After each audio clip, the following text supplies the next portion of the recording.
Just how bad is the mail service these days? It is difficult to quantify, but there is no question it's suffering. Mail carriers like these on the front lines are being hit hard, first by the global pandemic, then by a crush of mail during the holidays, when a record 1.1 billion packages were shipped. There are far too many stories like this one from Pittsburgh, Pennsylvania resident John McPherson, who tracked an item he ordered over the summer. I watched a package come from New York to a central Pennsylvania mail sorting center to the Pittsburgh mail sorting center.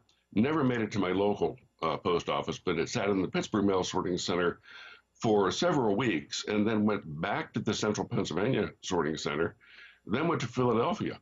McPherson finally got the package he ordered in late July on December 1st.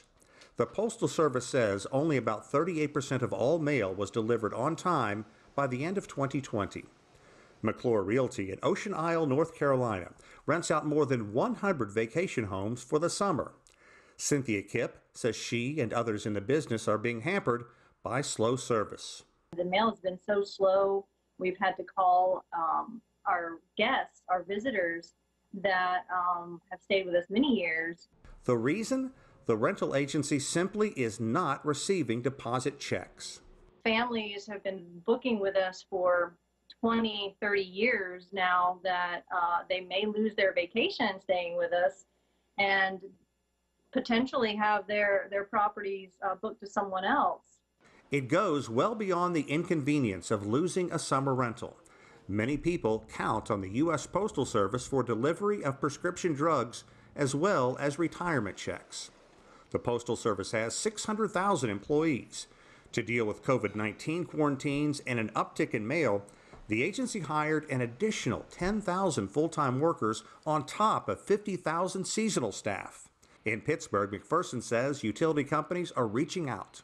They've had so many people who say that their bills are being delayed that they're encouraging folks to sign up for billing by internet.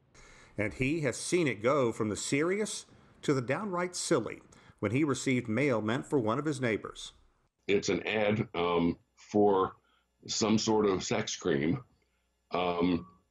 It's an advertisement, so it didn't come in an envelope. I could see it when we took it out of the mailbox, but it was misdelivered to the wrong name on the wrong street.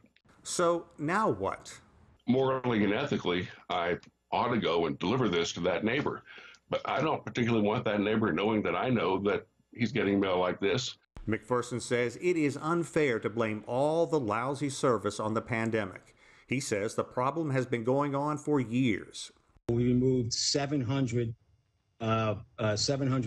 post collection boxes, of which I had no idea that was a process. Postmaster General Louis DeJoy was appointed by then-President Donald Trump last summer.